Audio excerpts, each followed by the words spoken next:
All right, so I found this footage of an expedition, a series of these films within this particular collection. This specifically in Panama, Central America, and beautiful, dark complected people. And I want to watch a few of these, because I think it does a great job sort of depicting like what the environments were like back then, and what these people, many of them, look like the natives and indigenous to the land. And also just kind of how the camera focuses on the different resources that many of the plant hunters and explorers, were seeking to exploit.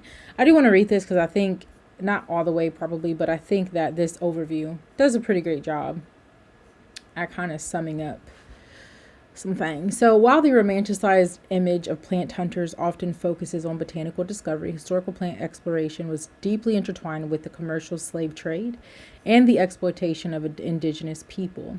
Naturalists and botanists utilized the infrastructure of the slave trade to collect specimens, directly exploiting the labor and knowledge of enslaved people for economic gain.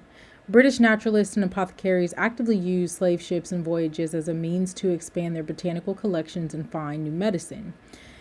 Logistical integration: botanists traveled on slave ships or relied on ship surgeons and slavers to collect valuable specimens, such as seeds, insects, and medicinal plants, during their voyages to West Africa and the Americas.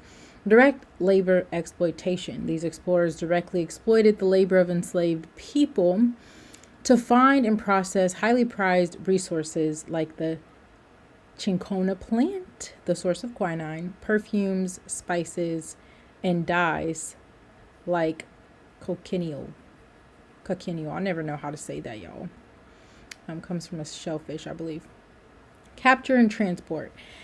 Enslaved people were often violently captured in raids by traders, sold by local leaders after conflicts, and marched hundreds of miles bound by ropes or wooden yokes before being loaded onto ships alongside botanical cargo. Because, I was looking into, like, what are some of the ways that the plant hunters would capture and enslave people.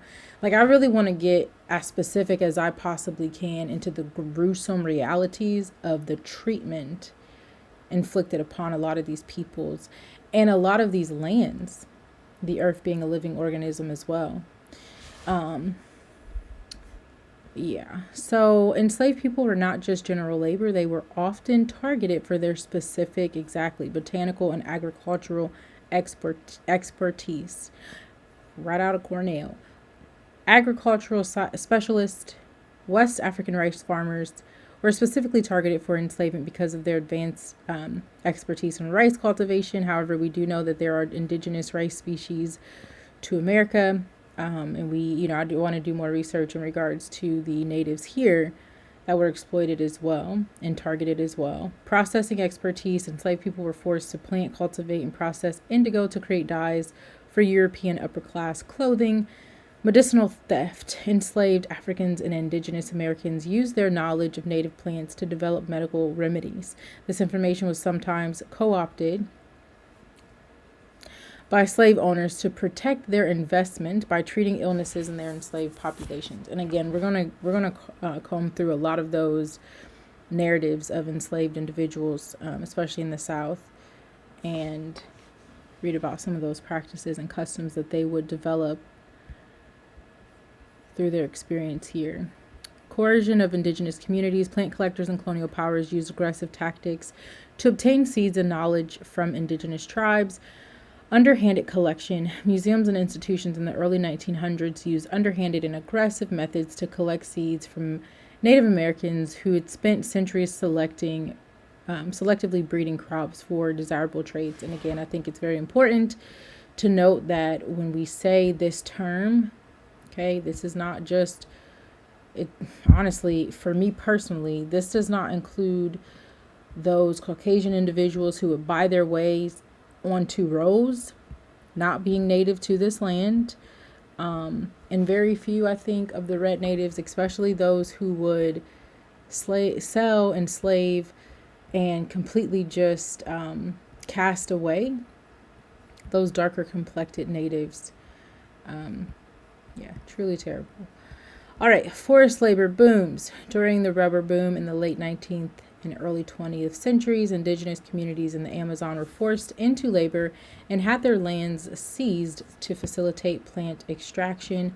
Displacement. Botanists often provided information to colonial powers that assisted in land expansion, which frequently resulted in the displacement of indigenous communities from their ancestral lands. Even in the home video that we watched earlier with a family from Europe coming in and through a bill of sale being able to take over property and land, and plant, all of these roses. Plants and human conflicts go hand in hand. To me, that's a different level of violence. It's on paper. And yes, I do believe that to have been a form of violence. All right. The discovery and hunting of specific plants directly fueled the demand for enslaved labor. Cash crop demand. The increased European demand for tobacco and indigo led to a massive surge in the number of enslaved people.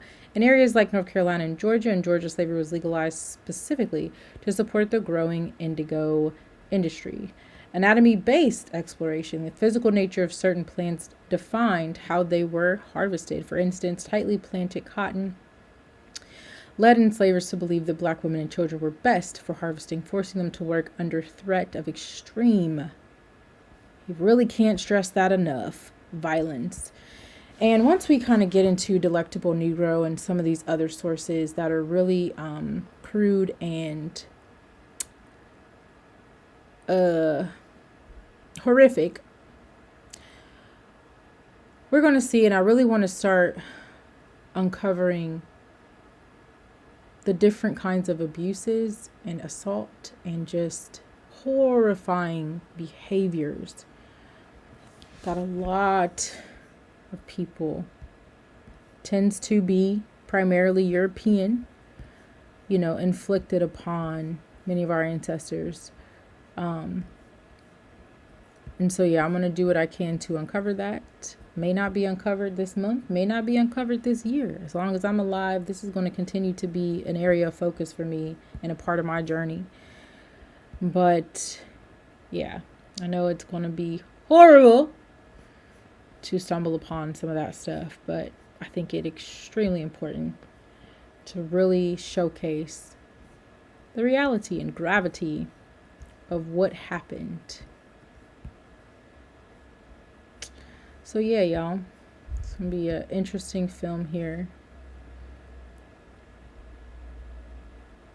Again, this is Central America, Panama. That's so smart. Very advanced with their primitive technology, and even when it comes to the survivalist community and a lot of the survival programs in schools, especially in North America, they're all dominated by, Caucasian individuals. And, it's just like they're the innovators of all of these different techniques and things. And it's like, please.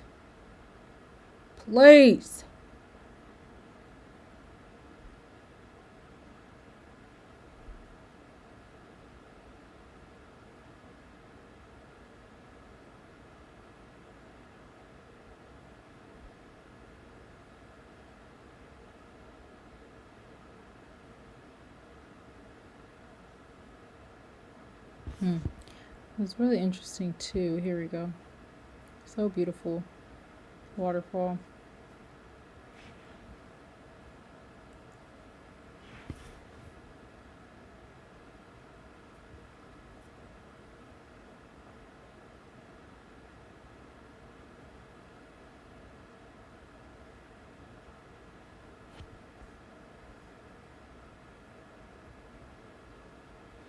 And we'll go through these at another time. I kind of just wanted to introduce that I've stumbled upon some of the expedition footage of a lot of these people.